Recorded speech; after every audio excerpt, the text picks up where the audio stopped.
ప్రభు పేరిట కూడి వచ్చిన ప్రతి ఒక్కరికి శుభాభివందనములు, అలాగే గుడ్ ఫ్రైడే శుభాకాంక్షలు. గుడ్ ఫ్రైడే అని ఎందుకు అంటామండి? మొదటిగా గుడ్ ఫ్రైడే అయితే చిన్నప్పుడు నాకు చాలా డౌట్ వచ్చేది, గుడ్ ఫ్రైడే అని ఎందుకు అంటున్నారు, దేవుడు చనిపోయిన రోజుని మనం గుడ్ అని ఎందుకు అంటాము అని అనిపించేది నాకు ఎప్పుడు. అది నాకు చిన్నప్పుడు తెలియలేదు, కానీ ఏదో హాలిడే వచ్చేది, బాగా ఇంట్లో ఉండొచ్చు కదా అని అనుకునేదాన్ని. కానీ ఒక ఎదుగుతున్న కొద్దీ ఒక డౌట్ అయితే వచ్చింది, గుడ్ ఫ్రైడే అని ఎందుకు అంటాము, ఎవరైనా చనిపోతే అది బ్యాడ్ డే కదా, గుడ్ డే అని ఎందుకు అంటాము అని ఎప్పుడు అనిపించేది నాకు. తర్వాత మెల్లిమెల్లిగా నేను ఎప్పుడైతే ప్రార్థన చేయడం మొదలుపెట్టానో, ఎప్పుడైతే బైబిల్ చదవడం మొదలుపెట్టానో అప్పుడు నాకు తెలిసింది, ఒక మనిషి ఈ లోకం కోసం అంతటి కోసం చనిపోయినాడు, లోకం పాపాల కోసం అంతటికి చనిపోయినాడు. కాబట్టి ఆ రోజుని మనము గుడ్గా అంటే మంచి రోజుగా అనుకుంటాము. అదేవిధంగా దేవుడు చనిపోయిన రోజు ఫ్రైడే కాబట్టి గుడ్ ఫ్రైడే అనేది మనకు వచ్చింది. ఇది నాకు తెలిసిన విషయము, నేను మీతో షేర్ చేసుకోవాలి అనుకున్నాను. ప్రతి ఒక్కరికి కూడా గుడ్ ఫ్రైడే శుభాకాంక్షలు. అయితే మనము ఈ 7 మాటలు మనకు ప్రతి సంవత్సరం మనకు తెలుసు, మనము శిలువ ధ్యానంలో 7 మాటలు ప్రభువారు పలికారు. ఆ 7 మాటలు మనం ప్రతి సంవత్సరం కూడా ఎంతో చక్కగా ధ్యానం చేసుకుంటాము. ఈ 7 మాటలు మనకు జీవితంలో ఎలా మనం బ్రతకాలి, ఏం కలిగి ఉండాలి, ఇవన్నీ కూడా మనకు దేవుడు ఈ 7 మాటల ద్వారా పలికారనమాట. ఈ 7 మాటల్లో మనకి ప్రేమ, బాధ్యత, క్షమించుట, ఈ లోకంలో ఎలా బ్రతకాలి, ఇవన్నీ కూడా మనకు దేవుడు చివరిగా ఈ 7 మాటల ద్వారా మనుషులందరూ వీటిని పాటించాలి అని ఈ 7 మాటలు మనకు తెలియజేశారు. అయితే ఒక మనిషి ఈ భూమి మీదకి వచ్చినప్పుడు, పుట్టినప్పుడు ఏ విధంగా మాట్లాడతారో, చనిపోయేప్పుడు ఏ విధంగా మాట్లాడతారో, ఈ పుట్టినప్పుడు పలికిన మాటలు కానీ చనిపోయినప్పుడు పలికిన మాటలు కానీ ఎంతో విలువైనవి, ఎంతో ప్రాముఖ్యమైనవి. ఒక చిన్న బాబు పుట్టినప్పుడు ముద్దు మాటలు నేర్చుకుంటున్నప్పుడు తల్లిదండ్రులు ఎంతో సంతోషిస్తారు. ఆ బాబు ఏం మాట్లాడతారు, మొదటిగా ఎవరి పేరు పిలుస్తారు, తల్లిదండ్రుల పేరా, అత్తమామల పేరా, లేదంటే అబ్బా తాత వాళ్ళ పేర్లా అని ఎంతో ఆసక్తితో వాళ్ళు ఆ అబ్బాయి ఏం మాట్లాడతారో, ఆ పాప ఏం మాట్లాడుతుందో వినాలని వాళ్ళు ఎంతో ఆసక్తి చూపిస్తారు. అదేవిధంగా ఒక మనిషి చనిపోతున్నప్పుడు కూడా మరణ వాంగ్మూలం అని అంటారు. మరణ పడక మీద ఉన్నప్పుడు మాట్లాడే మాటలు అవి కూడా ఎంతో విలువైనవి. ఆ మాటలు మీకు తెలిసినట్టయితే మరణ వాంగ్మూలం రాశారంటే అది ఫైనల్, ఇంకా మీకు తెలుసు ఈ విషయం కూడా. సో ఆ మాటలు అంత ప్రాముఖ్యమైనవి, అంత విలువైనవి. అప్పుడు మాట్లాడే మాటలకి అంత విశిష్టత ఉంటుంది. అదేవిధంగా దేవుడు ఈ భూమి మీదకి వచ్చినప్పుడు మీకు తెలుసు, మానవాళిగా దేవుడు ఈ భూమి మీదకి వచ్చి 33.5 సంవత్సరాలు బ్రతికారు. ఆ 33 సంవత్సరాలలో చివరి 3.5 సంవత్సరాలు ఎంతో విలువైనదండి.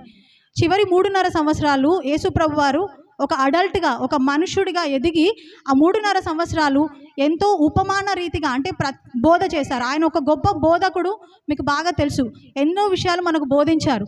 అయితే బోధించడం అంటే కేవలం చెప్పడం మాత్రమే కాదు, కానీ ఎగ్జాంపుల్స్తో ఒక స్టోరీస్ లాగా ఆయన మనకు బోధించేవాళ్ళు. మీకు తెలుసు, 5 చేపలు 2 రొట్టెలు విరిచి వచ్చిన ప్రజలందరికీ ఇచ్చేవాళ్ళని. వాళ్ళు ఎందుకు వచ్చేవాళ్ళండి?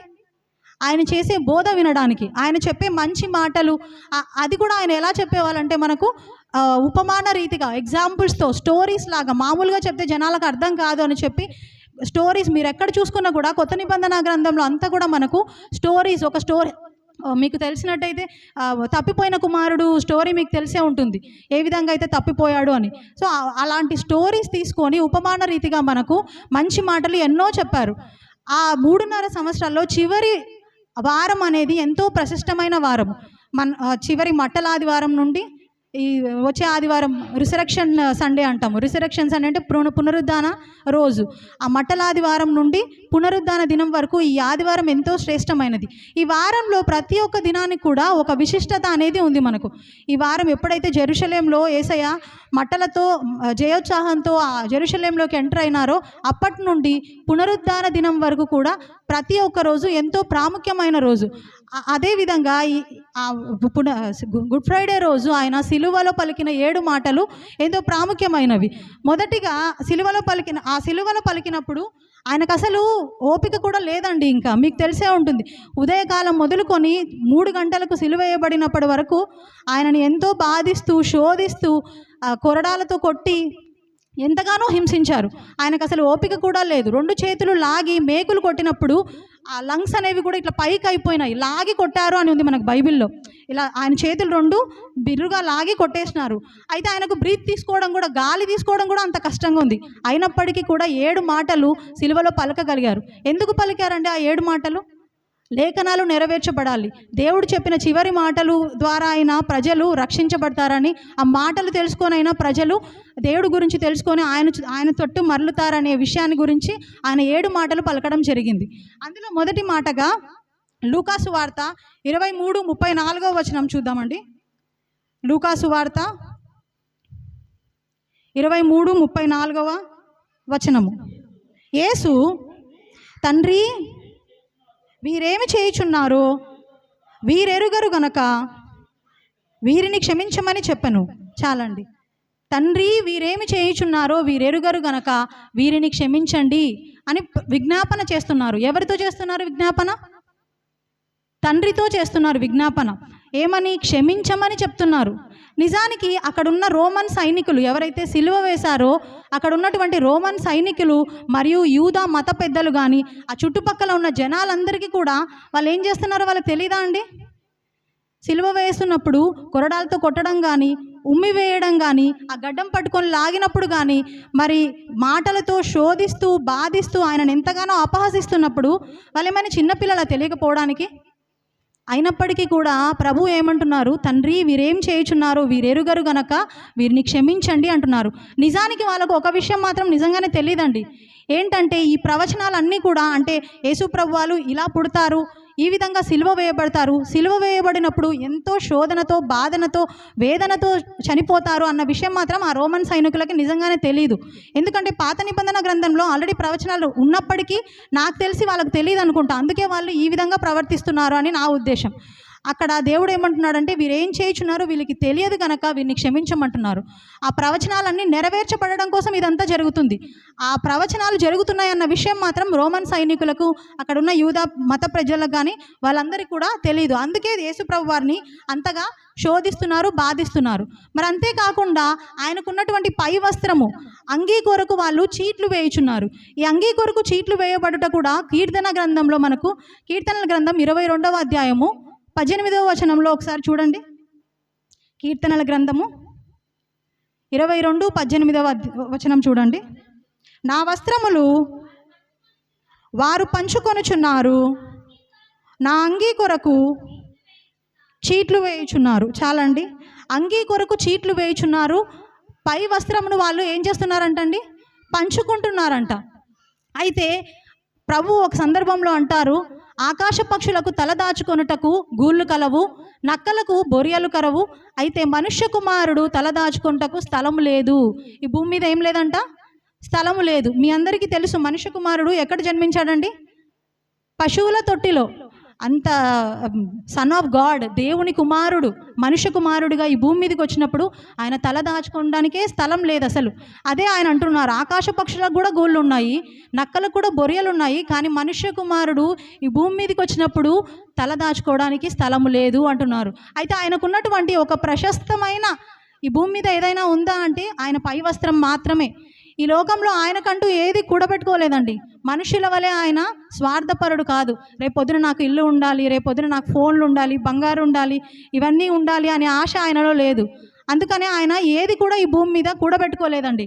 ఆయనకంటూ ఉన్నది ఏదైనా ఉంది అంటే అది ఆయన పై వస్త్రము మరియు ఆయన దుస్తులు, లో వస్త్రము మరియు చెప్పులు మాత్రమే. అటువంటి ఆ ప్రశస్తమైన విలువైన వస్త్రంను కూడా వాళ్ళు ఏం చేస్తున్నారు? చీట్లు వేస్తున్నారు. చీట్లు వేసి ఇది నీకు ఇది నాకు అని పంచుకొంచున్నారనమాట. అయితే కీర్తనల గ్రంథము 22వ అధ్యాయం మొత్తం కూడా మనకు సిలువ మరణం గురించి మొత్తం క్లియర్గా రాసి పెట్టబడి ఉందన్నమాట. ఇంకా కీర్తనల గ్రంథంలో ఏమంటున్నారంటే వాళ్ళు నన్ను చూసి వాళ్ళు పెదవి విరిచి అపహసించి నవ్వుకొనుచున్నారు అని ఉందండి. కీర్తనల గ్రంథం మొత్తం కూడా మనకు ఆయన సిలువ మరణం ఏ విధంగా పొందారు, ఏ విధంగా బాధించబడ్డాడు, ఏ విధంగా శోధించబడ్డాడు, ఇదంతా కూడా మనకు పాత గ్రంథం, పాత నిబంధన గ్రంథము, కీర్తనల గ్రంథము, యెషయా గ్రంథంలో వీటన్నిటిలో కూడా చక్కగా ప్రవచనాల ద్వారా దేవుడు వారి ద్వారా రాయించారు. ఈ కీర్తనల గ్రంథం రాసింది ఎవరండి? దైవజనులైన దావీదు మహారాజు. దావీదు మహారాజు ద్వారా మునుపటే అంటే ముందుగానే ఆయన సిలువ మరణం గురించి అంతా కూడా రాసి పెట్టబడి ఉంది. అయితే ఈ 1వ మాట ద్వారా మనం తెలుసుకోవాల్సిన ఆధ్యాత్మిక సత్యాలు ఏంటంటే క్షమించుట. తండ్రి వీరేం చేయుచున్నారో వీరెరుగరు గనక వీరిని క్షమించండి అంటున్నారు. ఎంత గొప్ప విజ్ఞాపన అండి. అదే మనుషులమైన మనము ఒకవేళ ఆ స్థానంలో ఉండి ఉంటే, అంత పెద్ద శిక్ష వద్దులేండి. రోజు జరుగుతున్న ఇంట్లో జరుగుతున్న సంఘటనలు చూస్తేనే మనకు ఏమనిపిస్తుందండి? అక్కా చెల్లెల మధ్య సమాధానం ఉంటుందా? అన్న తమ్ముల మధ్య సమాధానం ఉంటుందా? దేవుడు అంత పెద్ద శిక్ష పొందుతూ కూడా వీరిని క్షమించండి అంటున్నారు. ఈరోజు మనం క్షమిస్తామా అండి? ఇంట్లో వాళ్ళని కానీ బయట వాళ్ళని వదిలేయండి, ఇంట్లో మనమే క్షమించుకుంటున్నామా ఈ రోజుల్లో? అన్నదమ్ముల మధ్య సఖ్యత లేదు, అక్క చెల్లెల మధ్య సమాధానం లేదు, ఇంట్లో వాళ్ళ మధ్య లేదు, ఇంకా బయట ఎవరో శిక్షిస్తున్న వాళ్ళ మీద మనము క్షమించండి అని ప్రార్థన చేయగలిగే గొప్ప మనస్సు మనకుందంటారా? ఖచ్చితంగా లేదు కదా. అయితే ప్రభు మాత్రం ఆయన ఏం బోధిస్తున్నారో, అంటే ఆయన గొప్ప బోధకుడు అని మనకు మొదటిగానే తెలుసు కదండి. ఆయన ఎన్నో ఉపమాన రీతిగా మనకు బోధించారు, ఉపమాన రీతిగా ఎన్నో వాక్యాలు మనకు బోధించారు, కథల ద్వారా మనకు అవన్నీ తెలియజెప్పారు. అయితే ఆయన ఏమైతే బోధించారో అదే ఆయన ప్రవర్తించారు, అదే విధంగా ప్రవర్తించారు. ఏ విధంగా అయితే ప్రవర్తించారో అదే విధంగా ఆయన బోధించారు. What ever he does he preachers, what ever he preachers he does. ఆయన చెప్పిందే చేశారు, చేసిందే చెప్పారు. మనలాగా మనుషుల్లాగా ఒకటి చెప్పి ఒకటి చేయలేదండి. ఆయన ఏమైతే చెప్తున్నారో బోధిస్తున్నారో అదే ఆయన సిలువలో కూడా ప్రాక్టికల్గా రుజువు చేసి చూపిస్తున్నారు మనకు. నేను క్షమించమని చెప్పినాను కదా అని చెప్పి సిలువలో ఉన్నప్పుడు వీళ్ళని దూషించి వీళ్ళని శిక్షించండి అని చెప్పలేదు. నేను క్షమించమని చెప్పాను. అదేవిధంగా ఆయన సిలువ శిక్ష మరణం అనుభవిస్తున్నప్పుడు కూడా క్షమించమనే దేవుణ్ణి విజ్ఞాపన చేశాడు. ఎంత గొప్ప విజ్ఞాపన కదండి. మీరు అనుకోవచ్చు ఆయన దేవుడు, ఆయన ఏం చెప్తాడో ఆయన అది చేస్తాడు అని. కాదండి, నేను అలాగే అనుకునేదాన్ని. కానీ ఆయన, మనం అలా అనుకుంటాం కాబట్టి మనుష్య కుమారుడిగా ఈ భూమి మీదకి వచ్చాడు. మనుషులు ఎంతైతే బాధ అనుభవించగలరో, మనుషులకి ఏ విధంగా కోరికలు ఉంటాయో, మనుషులు ఎటువంటి ఆలోచనలు చేస్తారో అదే విధంగా అదే హృదయము అదే మనిషి రూపము కలిగి ఉండి ఈ జీవితానికి వచ్చారు. ఎందుకు? మనం కూడా ఈ విధంగా అనుకుంటాం కాబట్టి. ఆయనకేంటి దేవుడు, ఆయన ఎన్నైనా చేస్తాడు, ఎన్నైనా చెప్తాడు, ఆయన దేవుడు కదా అని. కానీ కాదండి, మనం అలా అనుకుంటామనే దేవుడు కూడా మనుషులాగానే వచ్చి మనిషి ఎంతైతే బాధ అనుభవించగలరో అంత బాధ అనుభవించి కూడా అటువంటి సమయంలో కూడా క్షమించండి అని తండ్రికి ఒక విజ్ఞాపన చేయగలుగుతున్నాడు. అయితే మనుషుల్లాగా కాకుండా దేవుడు ఏ విధంగా ఉండాలి, ఆయనలో మనం ఏ విధంగా నడవాలి అని తెలుసుకోవడం కోసమే దేవుడు మనకు ఈ మాదిరిగా ఉండాలని ఇవన్నీ కూడా చేసి చూపించి మీరు కూడా నాలాగే ఉండాలి అని ఒక సత్యాన్ని మనకు తెలియజెప్పారనమాట. మరి అంతే మాత్రం కాకుండా శిష్యులు కూడా అండి, అక్కడున్న శిష్యులు మీకు తెలుసు, ఇస్కరియోతు యూదా 30 వెండి నాణేలకు యేసుప్రభు వారిని అమ్మివేయడం జరిగింది. మరి అంతేకాకుండా పేతురు ఉదయం కాకముందే 3 సార్లు నేను యేసుప్రభు ఎవరో ఎరుగరు అని చెప్పేశాడు. అయితే వీళ్ళందరికీ దేవుడు ఎవరో తెలియదా అండి?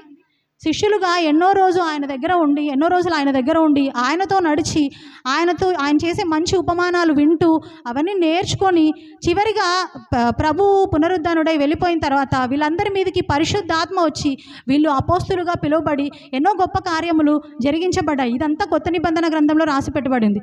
అయితే ఇవన్నీ నేర్చుకుంటున్నప్పుడు ప్రభుతో ఈ 12 మంది శిష్యులు ఉన్నవారే కదా. కానీ వీళ్ళు కూడా సిలువ వేయబడినప్పుడు అందరితో పాటు వాళ్ళు కూడా రాళ్ళు రువ్వడం జరిగిందండి. అందరితో పాటు ఒకవేళ వాళ్ళు ఆయనను దూషించకపోతే, ఆయన మీద రాళ్ళు వేయకపోతే రోమన్ సైనికులు వీళ్ళని ఎక్కడ కొడతారో అని అందరితో పాటు వాళ్ళు కూడా రాళ్ళు రువ్వడం జరిగింది. అప్పుడు ప్రభు ఎంత బాధపడి ఉంటారండి.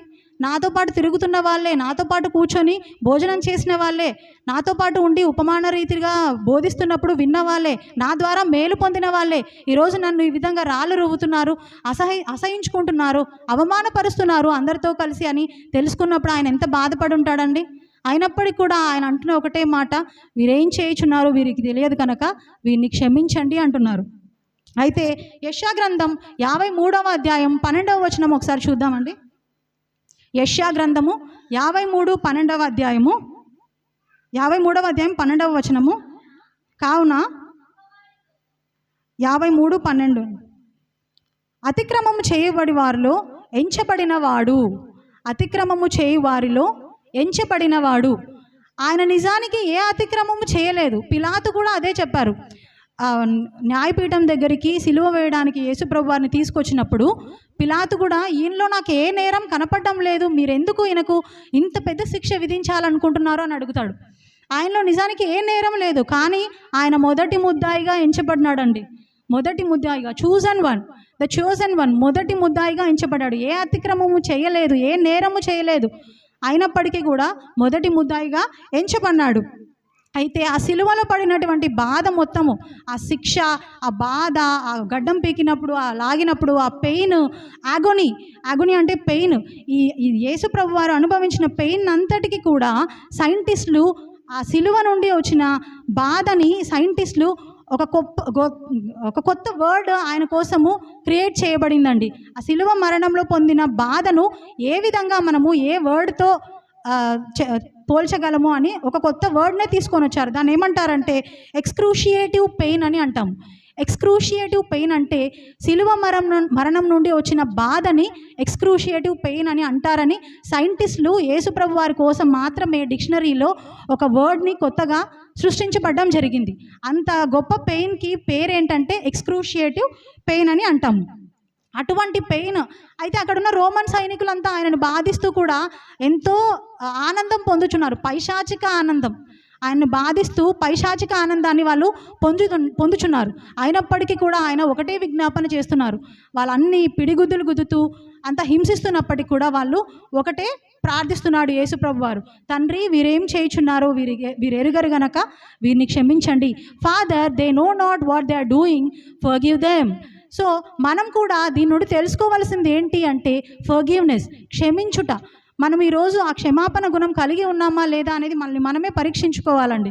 అయితే ఇంట్లో మనము బయట క్షమించడం తర్వాత సంగతి అండి. ముందు ఇంట్లో మన మధ్య సమాధానం ఉందా, మనల్ని మనం క్షమించుకోగలుగుతున్నామా, ఇది మాత్రం మనల్లో మనము పరీక్షించుకోవాలి. సహోదరుల మధ్య క్షమాపణ గుణం మనం కలిగి ఉన్నామా లేదా అనేది మనం తెలుసుకోవాలి. అయితే పేతురుకి శిష్యుడిగా ఉన్నప్పుడు ఒక అనుమానం వచ్చింది. అయితే ఆయన ప్రభువుని ఈ విధంగా అడిగారు. మత్తయి సువార్త 18వ అధ్యాయము 21వ వచనం చూడండి. మత్తయి సువార్త 18:21 వచనం. ఆ సమయమున పేతురు ఆయన యొద్దకు వచ్చి, ప్రభువా, నా సహోదరుడు నా ఎడల తప్పిదమ్ము చేసిన ఎడల నేనెన్ని మార్లు అతన్ని క్షమింపవలను? 7 మార్లు మట్టుక అని అడిగెను. అందుకు యేసు అతనితో ఇట్లా నేను 7 మార్ల మట్టుకే కాదు, 77 మార్ల మట్టుకని నీతో చెప్పుచున్నాను. చాలండి. అయితే పేతురుకి ఈ విధంగా డౌట్ వచ్చిందండి. క్షమించు అంటున్నావు కదా ప్రభువా, మేము ఎన్నిసార్లు క్షమించాలి? ఒకవేళ నా అన్ననో తమ్ముడో నా ఎడల అపరాధం చేస్తే, నన్ను బాధిస్తే, నన్ను శోధిస్తే నేను ఎన్నిసార్లు వారిని క్షమించాలి? 1 సారా, 2 సార్లా, 7 సార్లా సరిపోతుందా అంటే ప్రభు అన్నారు 7 సార్లు కాదు, 77 సార్లు అయినా సరే నువ్వు క్షమించు అంటున్నాడు. అటువంటి క్షమాపణ గుణం మనం కలిగి ఉన్నామా అండి? ఈ రోజుల్లో ఎంతమంది ఎవరైనా నమ్మక ద్రోహం కానీ ఎవరైనా వాళ్ళకి సరిపోని విధంగా ప్రవర్తిస్తే మనం ఏమనుకుంటాము, నా కంఠంలో ప్రాణం ఉన్నంత వరకు వాడిని క్షమించను, నేను అలానే చచ్చిపోతాను కానీ నేను క్షమించను అంటారు. అంతే కదండి. అలాంటి మనుషులు, అలాంటి జనాలు మన మధ్య లేరంటారా? ఖచ్చితంగా ఉన్నారు. క్షమాపణ గుణం అనేది ఇంకా అందరిలోనూ లేదు. నా కంఠంలో ప్రాణం ఉన్నంత వరకు నేను వాడిని క్షమించను అని అంటాము. కానీ దేవుడు మనకేమైనా అంత దేవుడికి వేసినంత బాధ, దేవుడికి ఉన్నంత శిక్ష మనకుందా అండి? అయినప్పటికీ కూడా మనం ఏమంటున్నాము, కంఠంలో ప్రాణం ఉండగా నేను బ్రతికి ఉన్నంత వరకు వాడిని క్షమించను, వాడు నాకు అంత ద్రోహం చేశాడు అని అంటాము. అయితే దేవుడికి ఇంకెంత ద్రోహం చేశాం మనము? అయినప్పటికీ కూడా దేవుడు మనల్ని క్షమిస్తున్నాడా లేదా? అయితే దేవుడు మనుష్య కుమారుడిగా ఉండి ఈ లోకానికి వచ్చి ఇన్ని రుజువు చేసి, నా విధంగా మీరు కూడా ఉండాలి, నేను క్షమించినట్టే మీరు క్షమించాలి, నిన్ను వలె నీ పొరుగు వారిని ప్రేమించు, నీ శత్రువుల్ని క్షమించు అని చెప్పగలిగాడే. ఆ విధంగా మనం చేయగలుగుతున్నామా? ఎప్పుడైతే మనము ఇంకొక వచనం చూద్దామండి. మత్తయి సువార్త 6:14లో, మత్తయి సువార్త 6వ అధ్యాయము 14వ వచనం ఒకసారి చూద్దామండి. మమ్మల్ని శోధనలోకి తేక దుష్టుని నుండి మమ్మల్ని తప్పించుము, మనుష్యుల అపరాధములు మీరు క్షమించిన ఎడల మీ పరలోకపు తండ్రియు మీ అపరాధములను క్షమించును. అయితే ఎప్పుడైతే ఫస్ట్ మనము వేరే వాళ్ళని మన ఎడల అపరాధములు చేసిన వాళ్ళని క్షమిస్తామో అప్పుడు పరలోక తండ్రి కూడా మనం చేసే అపరాధాలు క్షమిస్తాడు. మనమేమి నీతిగా నిజాయితీగా అయితే ఈ భూమి మీద ఇంకా లేం కదండి. మనం పాపం చేస్తున్న వాళ్ళమే, మనము అపరాధం చేస్తున్న వాళ్ళమే. అయినప్పటికీ దేవుడి దగ్గరికి మనం వచ్చి దేవా నా అపరాధములు క్షమించు అని ఏ విధంగా ప్రార్థన చేయగలుగుతున్నాము? ఈ ప్రార్థన దేవుడు వినాలి అంటే, నీ తప్పుల్ని దేవుడు క్షమించాలి అంటే ముందు నువ్వు చేయవలసింది ఏంటి తెలుసా? నీ ఎడల అపరాధములు చేసిన వాళ్ళని క్షమించడమే. ఎప్పుడైతే నువ్వు అపరాధం చేసిన వాళ్ళని క్షమిస్తావో అప్పుడే దేవుడు కూడా నీ అపరాధములను క్షమించగలడు. Don't expect forgiveness unless you forgive someone. ఎప్పుడైతే నువ్వు వేరే వాళ్ళని క్షమించగలుగుతావో నీ పూర్ణ హృదయంతో, అప్పుడే నువ్వు నీ అపరాధములను దేవుడు కూడా క్షమించగలుగుతాడు. అయితే చివరిగా నేను ఒక వాస్తవ సంఘటన చెప్పి ముగించేస్తానండి. రెండవ ప్రపంచ యుద్ధం జరుగుతున్నప్పుడు కొరిటెన్ బూమ్ అని ఒక ఆవిడ, రెండవ ప్రపంచ యుద్ధం జరుగుతున్నప్పుడు ఆవిడ ఇంకా వాళ్ళ సిస్టర్, వాళ్ళ సహోదరి ఇద్దరు కూడా యూదులకు ఆశ్రయాన్ని ఇచ్చారండి. రెండవ ప్రపంచ యుద్ధం జరుగుతున్నప్పుడు యూదులకు వారు ఆశ్రయాన్ని ఇచ్చారు. యూదులందరూ చంపబడ్డారు, తెలుసు కదండి మీ అందరికీ ఆ విషయం. రెండవ ప్రపంచ యుద్ధంలో మొట్టమొదటిగా చంపబడింది ఎవరు అంటే యూదులు మొత్తం. ఇది ఎందుకో కూడా మీకు తెలుసు. శిలువ మరణం పొందుతున్నప్పుడు అక్కడ ఉన్న వాళ్ళు అంటారు, ప్రభు అంటారు, ఒకవేళ నా రక్తము నిరపరాధం అయితే మీ మీదికి రాదు. ఈ విధంగా అన్నప్పుడు జూస్ అంటే యూదులందరూ ఏమంటారంటే, నువ్వు నిజంగా నిజరక్షకుడు అయితే నీ రక్తము మా మీద మా పిల్లల మీద కూడా ఉండునుగాక అని వాళ్ళే ఆ శాపం వాళ్ళకై వాళ్ళే పెట్టేసుకున్నారండి. ఆ శాపము నెరవేర్చడానికి రెండవ ప్రపంచ యుద్ధంలో అది నెరవేర్చబడింది. యేసుప్రభు వారి నిరపరాధమైన రక్తము యూదుల మీద అంతటి మీద శాపంగా పడింది. అందుకే రెండవ ప్రపంచ యుద్ధంలో యూదులు మొత్తం చంపివేయబడ్డారు. అయితే ఎప్పుడైతే యూదులు మొత్తం చంపివేయబడడం జరుగుతుందో ఆ సమయంలో ఈ కొరిటన్ బూమ్ మరియు వాళ్ళ సహోదరి ఇద్దరు కూడా యూదులకు ఆశ్రయాన్ని ఇవ్వాలని ఆశపడతారు. అదేవిధంగా 800 మందిని వాళ్ళ ఇంట్లో దాచిపెట్టడం జరుగుతుందండి. ఆ విషయం రోమన్ సైనికులకు తెలిస్తే వాళ్ళు ఏం చేస్తారో కూడా వాళ్ళకి తెలుసు. రోమన్ సైనికులకి ఈ విధంగా కొరిటన్ బూమ్ మరియు వాళ్ళ సిస్టర్, వాళ్ళ సహోదరి యూదులకు ఇచ్చారు అనే విషయము హిట్లర్కి కానీ రోమన్ సైనికులకు కానీ తెలిస్తే వాళ్ళ సంగతి ఏమవుతుందో కూడా వాళ్ళకు తెలుసు. ఎంత ఘోర మరణానికి వాళ్ళు పాత్రలు అవుతారో కూడా వాళ్ళకి తెలుసు. అయినప్పటికీ యూదుల్ని వాళ్ళకు చేయగలిగినంత సహాయం చేయాలి అని చెప్పి వాళ్ళు యూదుల్ని దాచిపెట్టడం జరుగుతుంది వాళ్ళ ఇంట్లో. అయితే ఒకానొక రోజు ఆ సైనికులు కనిపెట్టేశారు, వీళ్ళింట్లో యూదులు దాచిపెట్టబడి ఉన్నారన్న విషయము వాళ్ళకి తెలిసిపోయింది. వాళ్ళు కనిపెట్టేశారు. ఆ కనిపెట్టినప్పుడు రోమన్ సైనికులు అక్క చెల్లెల్ని ఇద్దరిని కూడా జైలుకి తీసుకెళ్తారండి.